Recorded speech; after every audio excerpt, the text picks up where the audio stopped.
So this has all been, this is going to be a repetition of a lot of things that were said during the last 3 hours, and intentionally so. The first thing I want to actually go through these words that we're retiring, because they cover everything. We will no longer talk about consciousness, and I think we all know why. Because all we mean by consciousness is feeling a so-called conscious state, a state that is conscious but not felt, is not a conscious state. What makes a conscious state felt, what makes a conscious state conscious is the fact that you feel it. Otherwise, it's just a state, right? And the first-person point of view is that a feeling always has a feeler. So you're conscious of a conscious state because you're the one that's conscious of it. Awareness is just a synonym. Qualia, I don't know why you bring them up. I mean, it's just like saying, let's not say feeling again, let's say qualia. Let's use the Q word. Subjective states, it's the same as felt states. Qualia are feelings, subjective states are felt states, conscious states are felt states, mental states. What makes a state mental if it's not the fact that it's felt? Is an unfelt state mental? We agree that there are unfelt states going on in the head. My cerebellum is doing all kinds of stuff that's unfelt. It's cerebral in the sense that or neural. It's a neural state, but it's not conscious, and it's not a felt state. Phenomenal state, same thing. The reason we call it heterophenomenology is because phenomenology is what it feels like to see, think, hear, smell, taste, think, mean, etc., believe. That's what phenomenological states are. Qualitative states is just qualia all over again. Intentional states, I can't get over that particular one. That intentionality has been such a can of worms, as if it were something different. The short version of it, and please carry it with you for the rest of your life, is that when somebody starts talking about intentionality, say, hang on a bit. Intentionality, aboutness, you know, the cat is on the mat is about the cat being on the mat. That's amazing, etc., etc.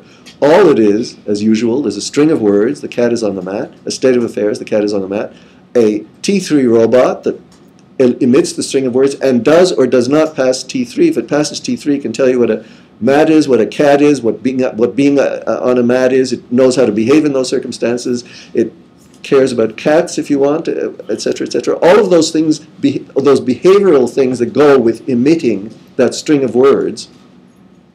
But if it's a zombie, if it doesn't feel anything, then it doesn't have intentionality. It just has a string of words that's emitted, blah, blah, blah. And we don't know. I mean, when we're asking, can there be intentionality in a T3 robot, all we're asking, again, is can it feel? If it can feel, if it's got all of the other behaviors plus feeling, it's got intentionality. If it doesn't, it doesn't. Subjectivity, same thing. Private states, first-person states, just feeling, the feeler feeling. Contentful states, the content.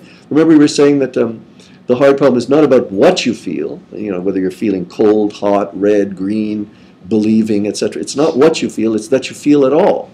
Contentful states. Reflexive states, well, that's referring to, besides the attentional gain, the other way that people go on and on about consciousness is about higher order consciousness. I'm aware that I'm aware. I'm aware that you're aware that I'm aware that she's aware that he's, etc., etc. People love to play mirror games with that as if that were what it was about. It's all lovely stuff, but it would be a piece of cake if we could explain why any of those states are felt, and kind of a boring piece of cake. And without explaining why they're felt, you miss the point, or beg the question. Representational states. Representation is also a sort of covers a multitude of sins. What people have, it's a homuncular idea. The idea is that somehow we've gotten a leg up on consciousness by saying that, well, it's an internal representation of something. So what? I mean, you've got stuff going on in the head. Maybe it's a representation, maybe it's not. Symbol grounding problem says if it's a representation, it's not a representation of anything to anything unless it's grounded. In other words, unless it's grounded in the capacity to connect it with whatever, the representation with whatever it is that it's representing. But as we just said about intentionality, it doesn't become consciousness unless it's felt. You have an internal picture of something that helps you get around, like an internal map. If a robot has an internal map that it can consult in order to walk around Montreal, but it doesn't feel a thing and that's all it can do, it's not conscious. And representational is irrelevant there. It's just stuff that's going on the inside. Sentient state is felt state. Sentience is just feeling. Experiential states, again, is this ambivalence. To experience something is to feel something normally. But of course, You can also talk about experience in terms of the outputs and inputs and outputs of a robot. Its history of inputs and outputs is its experience. Whether it's really experience depends on whether it's felt or not. So again, it's just feeling. Reflexivity is the same thing as reflexive state. Self-awareness is just this high-order stuff. I'm aware of red, or I'm aware of myself being aware of red, or I'm aware of you thinking of me being aware of red. Who cares? Self-consciousness, same thing. People and sense of self. These are all the things that we rhapsodize while begging the question. And if you remind yourself that if we could explain feeling, then all the rest of the stuff would be just ordinary cognitive frosting, right? And if you don't explain feeling, it's nothing.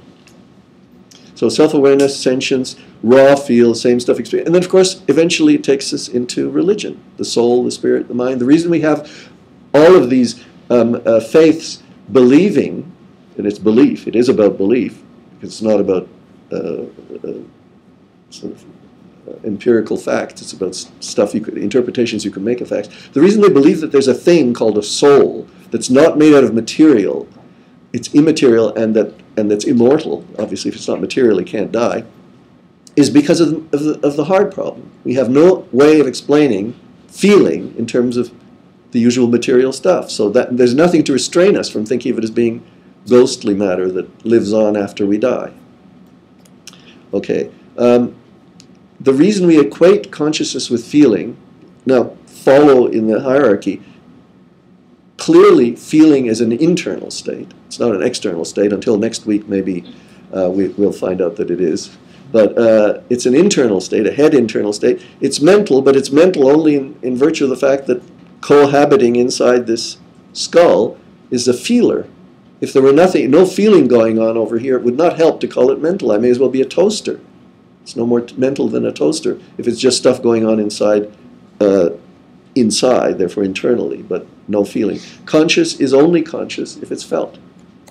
I told you that we talked about the Turing hierarchy, and in each case, T2, T3, and T4, there's a potential candidate explanation, but it ends up always being an explanation of what you can do and not the fact that you feel. It's reverse engineering. You're all familiar with reverse engineering. Just remind yourself that whereas the heart pumps, the brain does.